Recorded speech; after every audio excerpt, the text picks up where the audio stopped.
Today's speaker is no stranger to this podium. For years, we have admired his superb example of public service and moral courage. Bill's impressive biography is summarized in your handout. There's no doubt in my mind that one of the many fine characteristics which has enabled Bill to compile such an impressive list of accomplishments, in addition to his intelligence, tenacity, and good looks, is his wonderful sense of humor. A few years back, Bill was moderating a breakfast conversation at the Rainier Club with former Secretary of State Madeleine Albright. As the event was drawing to a close, Bill's lovely wife, Jill, rose to ask the final question. Jill posed a thoughtful, comprehensive, and subtle question that went to the heart of some of the thorniest foreign policy issues on our national agenda. There was a moment of silence as the complexity of the question sunk in. And then Bill piped up, saying, "That's exactly the kind of question she asks me every evening, just as I'm about to doze off to sleep." Fellow Rotarians, please welcome a distinguished American and favorite son of Puget Sound, Bill Ruckelshaus.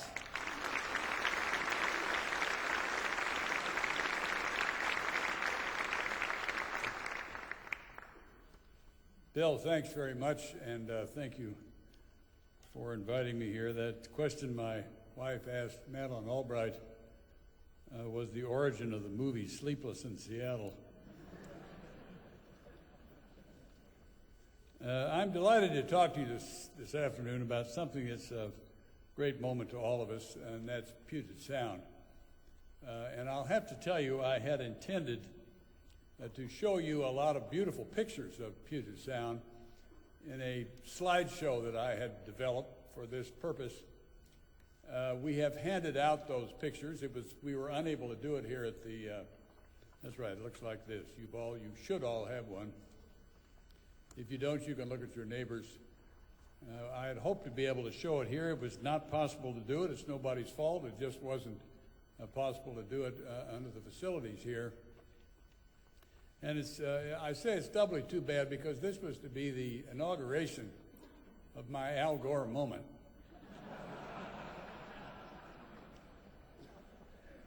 Puget Sound, an inconvenient truth. Well, so it goes. At the age of 74, it's important to keep your goals low. My current goal is to get to 75. What I'll do is quickly try to run through these handouts, which we'll have to substitute for the slides, and if a year from now I'm invited back, I'll show you these pictures. It'll be much smoother than it is now anyway. And it's important to see these pictures because parts of Puget Sound, as we know if you look at it from the surface, and we see it virtually every day, are absolutely healthy. They're just as healthy as the sound itself is just as healthy as it looks. However, underneath the surface, there are some real problems. And in parts of the sound, places like Hood Canal and other embayments and places where toxic substances have settled, we've got some real problems. And we need to do something about it. Slide 1 talks about what we should do in Puget Sound, restoring it by 2020. That's the obligation that this new Puget Sound Partnership that was created by the legislature in the last session is cleaning up Puget Sound by 2020. In fact, it may take somewhat longer than that. And slide 2 gives you an idea of what Puget Sound really is. That if you can see that black line that's around there, it encompasses obviously more than just Puget Sound here in the United States. It goes up into Canada as well. This assignment of the Puget Sound Partnership does not include Canada, but it eventually will have to. Slide 3 shows you really an estuarine area. That's of the Skagit River. The Skagit River is a terribly important river in Puget Sound. In fact, it contains about 40% of the wild Chinook salmon, that are listed as threatened by NOAA, and repairing that estuarine area and making sure that it's safe for both spawning fish as well as those that rear is terribly important. We've created large urban areas. Slide 4 indicates that.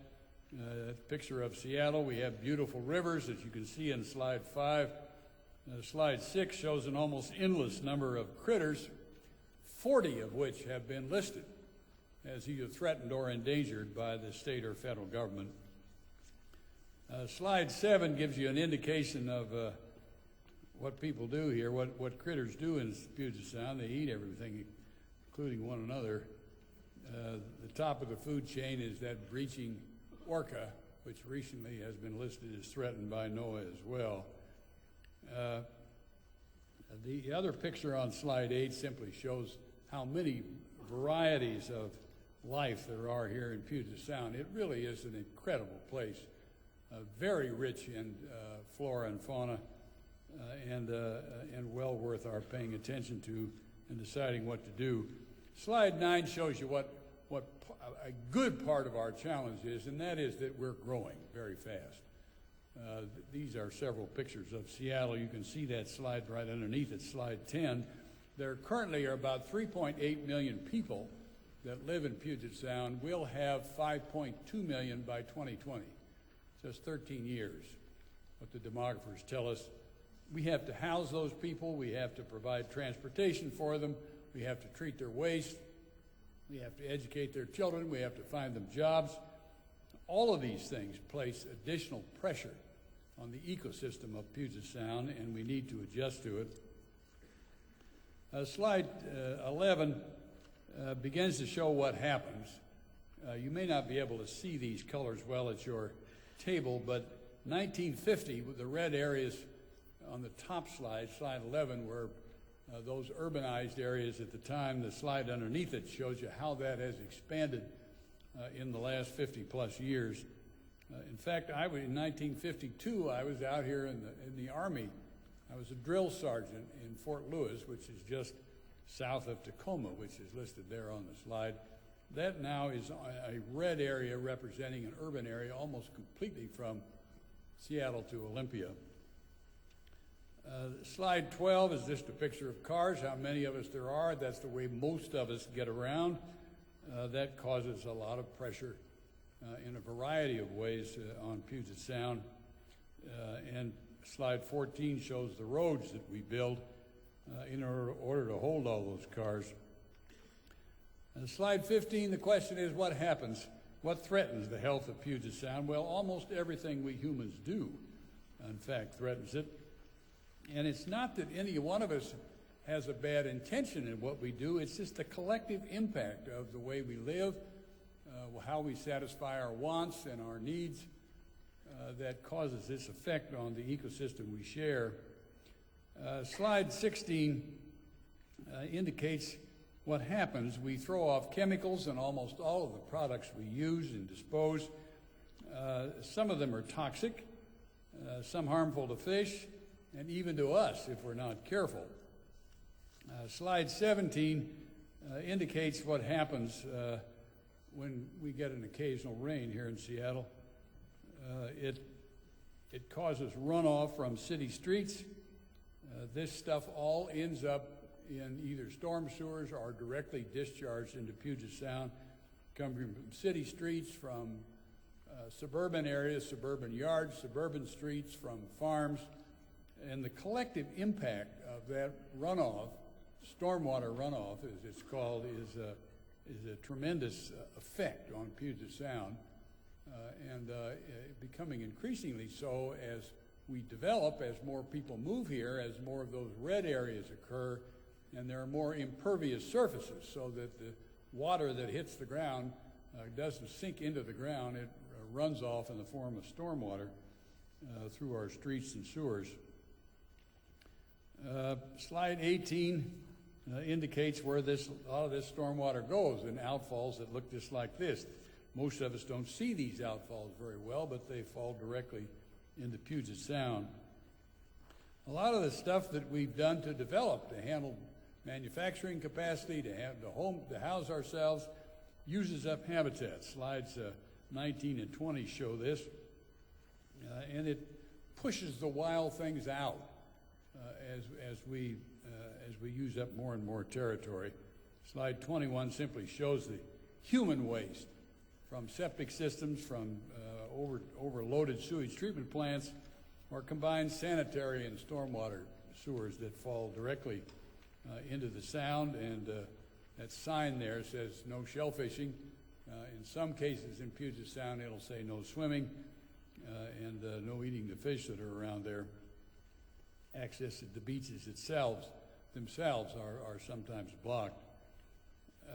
And things are coming at us in the future. Slide 22 just indicates that climate change is real, even if you remain a skeptic about climate change. Not taking sensible insurance policies out, taking sensible steps to reduce the amount of carbon that we are putting into the atmosphere makes sense. It's possible to do this and at the same time have an economic benefit to people for a certain amount of it. Some of it begins to cost real money, but not to take out this insurance policy just makes no sense to me.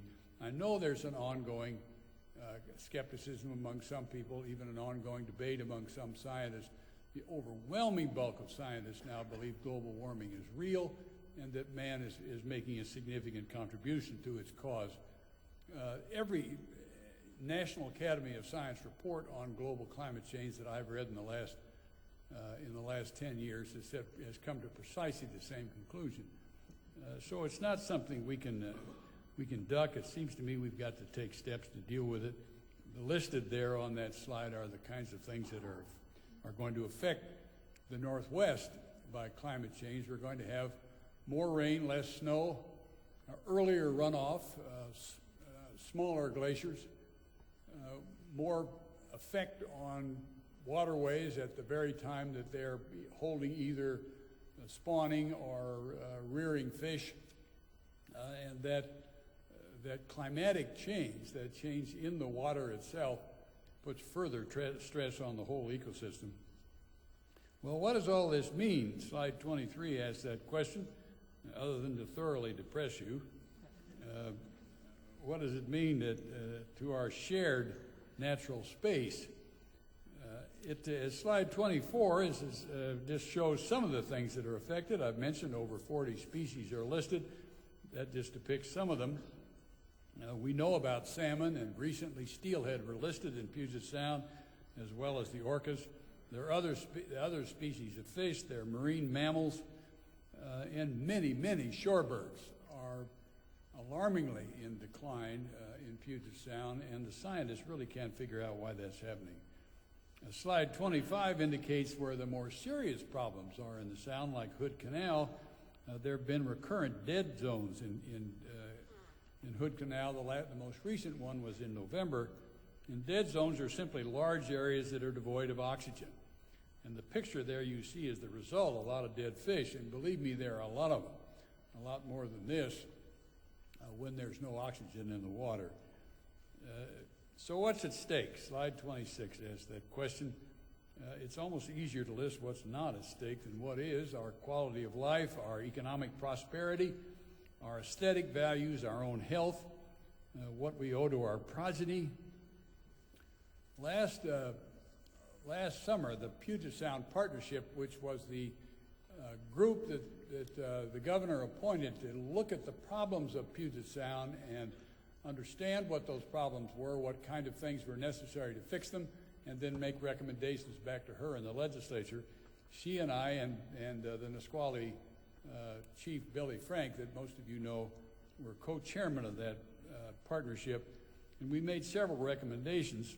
One of the things that we did was take a survey last summer, just about this time, and we asked several questions of people in Puget Sound. One of the interesting findings was that 97% of the people living in Puget Sound thought they had an obligation to turn it over to their children in a healthy state. 72% of that same group thought that on an excellent, good, fair, poor scale, Puget Sound was in excellent to good shape now. In other words, they had this obligation, but they'd already discharged it. The problem is that they're not right, that Puget Sound is not in a terminal condition. It's not beyond recall by any means, but we need to get on with it, and we need to reverse some of the alarming trends that currently exist. So look at slide 28. 27 and 28, what is healthy after all? Well, what is healthy are a lot of healthy, robust species in Puget Sound, both fauna and flora and fish species, clean rivers and streams for people and fish. Our ecosystem provides the services we need. That's one of the things we don't think about when we think about the terrestrial and water areas that we occupy. There are important services that are given to us by these ecosystems, drinking water being an obviously one, irrigation water, recreation opportunities, energy, habitat for fish, shellfish, and scenery for the soul. So what's missing? Slide 30 tries to just look at some of that stuff. What we decided when we reported back to the governor and the legislature is we need a coordinated effort by all governments at all levels. And we're beginning to get that. We already have a Puget Sound federal agency caucus that has been created. About a month ago, I went back to Washington, talked to the Secretary of Interior, Dirk Kempthorne, who is from Idaho out in this area, the head of EPA, administrator of EPA, Undersecretary of NOAA, and the head of the Council on Environmental Quality, and asked them to get the federal government together to try to help us address these problems out here. We cannot see this as their problem, nor can they say it's our problem and we'll look over your shoulder while you try to fix it while we harass you. That's a complete waste of time. We have to see it as our problem, all of our problem. We all have to figure out with whatever limited resources we have what we need to do to fix it. We need to understand that it is the economy and the environment that may be in trouble and that need to be put back in harmony. And understanding that and understanding that we're all in this together is the way to make progress. It isn't the economy versus the environment or government versus business. It's a helpful government that recognizes, along with an informed citizenry, that economic prosperity and a clean environment must march forward together. The governor's quote on that slide 30 is something I called to your attention. She's provided us with a vision. That's what governors are supposed to do, and this governor has done it. What happened was the legislature created a Puget Sound Partnership. It was this group that reported, actually the governor created this. It was this group that reported back to the governor and made recommendations, and then the partnership actually was created, the current one, by Puget Sound.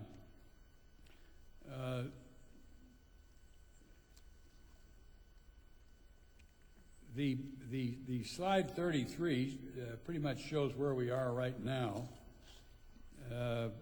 That's the organizational chart that the legislature created. You can see there in the middle, the Leadership Council. That's the thing that the governor asked me to chair. And right now, this whole partnership is me. And I'm not being paid.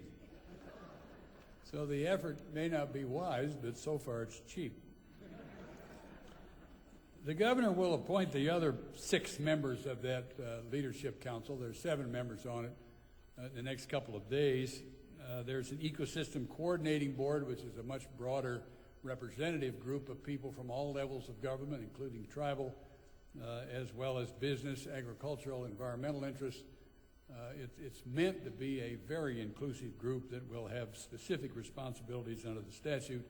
There's a Science Advisory Committee that will be recommended by the Washington Academy of Sciences and then appointed by the Leadership Council. We have an executive director who will run the effort once we get up and going, and our doors will be open the 1st of July. The idea is encapsulated in the bullets under slide 34, which is the governance slide. It's got to be a big coordinated effort. As I mentioned, all governmental levels have to be involved, and as well as interest groups, or we won't make it. This has been tried before in many parts of the country, and so far it's not worked. Because it's very hard to get people to adjust, us humans, to adjust what we want and how we live to the needs of the living things with whom we share a common place. It's been tried in the Chesapeake Bay, the Everglades, the Great Lakes, San Francisco Bay, and on around the country. And it's not to say they haven't made any progress. They have made some, but they haven't successfully figured out how to accommodate our needs for prosperity, for living with other living things. And so it's a very important responsibility that we have here, that we have accepted, as that survey suggested last summer, but that we need to step up to. Slide 35 talks about funding. Trying to get enough funds to do this right now is not going to be possible until we have more people who understand more than the 25% who are now willing to say that there's any problem at all. It's going to cost more money. We spend a lot of money now. We don't spend it as efficiently or effectively as we should. That's one of the jobs of this new partnership, to hold people accountable for what they're supposed to do. Eventually we're going to need to raise more money to get there by 2020 or any reasonable time thereafter. We need to answer the question about effectiveness and efficiency, assess how much progress we've made and how much more money we need. Step one, I mentioned people don't care. Step one, or don't know what the problems are. Under slide 36 makes it pretty clear we've got to build the awareness and ultimate support for getting this done, or it won't happen. Slide 37 is essentially my belief. Together we can create a future in which both people and nature coexist and thrive. It's been said by a wise person that alone you can go fast. Together you can go far. And here is the truth. We must all become aware of the threats to our shared space and either participate in the elimination of those threats or support those who are participating, or we won't succeed. This last slide, it's too bad you can't see this at about 50 times the size that's in here. That's what we would have done had we been able to do it. This is where we want to go. This is what a beautiful place we all share can look like in perpetuity if we take the steps today to ensure that that happens tomorrow. Thank you very much.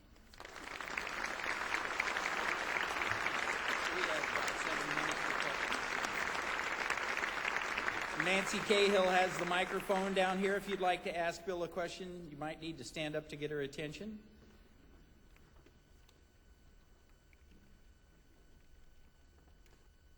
A question about competing interests in the food chain. We've protected certain marine mammals, specifically sea lions and seals, even to a greater extent than we protect human beings. And they compete with salmon and orca whales. How do you suggest addressing that part of the equation?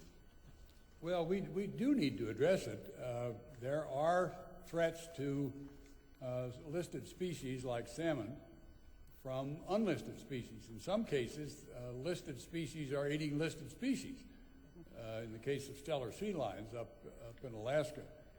So we need to take whatever steps are necessary to protect these threatened or endangered species, including if the predation on them by other animals that are in more abundance are affecting their ability to survive. And that often offends people from an environmental bent that you shouldn't kill any living thing, regardless of its effect on others. But as far as I'm concerned, it's important to do that. You know, it's not just sea lions and seals. If you go down to the Columbia River, there's an island out there. It's made out of dread spoil in which the Caspian tern, close to being listed, it's not listed yet, lives. And Caspian terns always live on and breed in areas where they can, from where their breeding area is, they can see the water. Don't ask me why they do that. That's why they do. That's what they do. But there are efforts to move those Caspian terns out of the Columbia River and around the corner there up into southwestern Washington. That's been strongly resisted by all kinds of people who don't want to see the Caspian terns leave, and then there's a big controversy about that. In fact, there's a bumper sticker down there in Florida, or down there in Oregon, that says leave no turn unstoned. In order to try to accomplish that. But these things just generate all kinds of emotion, and there are a lot of different interests. And what we need to do is sort through those and make wise public policy that can ratify what it is we're trying to accomplish. I have a quick question. Did Governor Gregoire give you what you feel like is the requisite authority for your group to take some of these steps? We have no regulatory authority. That was by design. It's my belief that if you talked about cleaning up Puget Sound, that group of federal agencies that I mentioned that's formed a federal caucus, it's 10 agencies in there, from the Interior Department, EPA, NOAA, and the Council on Environmental Quality. The Navy is involved, Bill, you'll be happy to know, and Corps of Engineers, a lot of other federal organizations. If you tried to take just the power from the state agencies, there are another dozen state agencies and over 100 local governments in Puget Sound. If you tried to consolidate all of that authority into one agency, it would take you 10 years to do it, and there'd be so much blood on the floor you'd never be able to walk anyway. So what we've tried to do is the two words that are important are collaboration, where it talked about what should be done, and accountability. We are trying to get all of these government agencies, plus business and environmental groups and agricultural interests and tribal interests, to coordinate in what we're trying to do to clean up Puget Sound.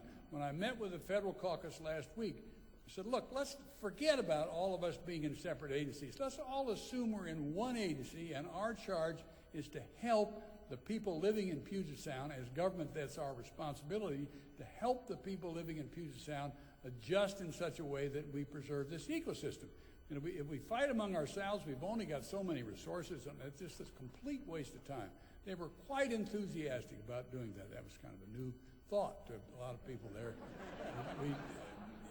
In any event, I think we have a chance to do it right this time, and to be careful about what we're doing, to recognize that it's not only important that we restore Puget Sound, but that we not destroy the prosperity of this region in the process, because if we did, or we even tried, there's no way we're going to accomplish it. We have to see that man's living within an ecosystem is something this world needs to accommodate to, and I think we have a chance here in Puget Sound to show the world how to do it, and I think we're well positioned now to accomplish that. Thank you.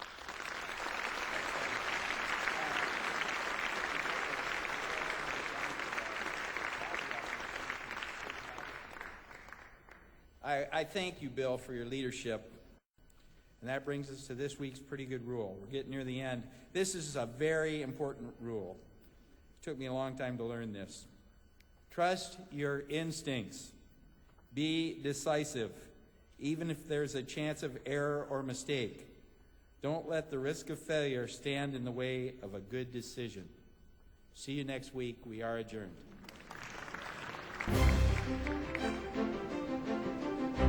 Seattle Rotary Online is made possible in part by a grant from Enterprise Seattle. For over 35 years, Enterprise Seattle has provided client-based economic development services to businesses throughout King County and its 39 cities. More information on Enterprise Seattle and how they help businesses grow and prosper can be found at www.enterpriseseattle.org. And by First Choice Health, working with the Washington Health Information Collaborative to use technology to bring better health care to patients throughout the Pacific Northwest. First Choice Health.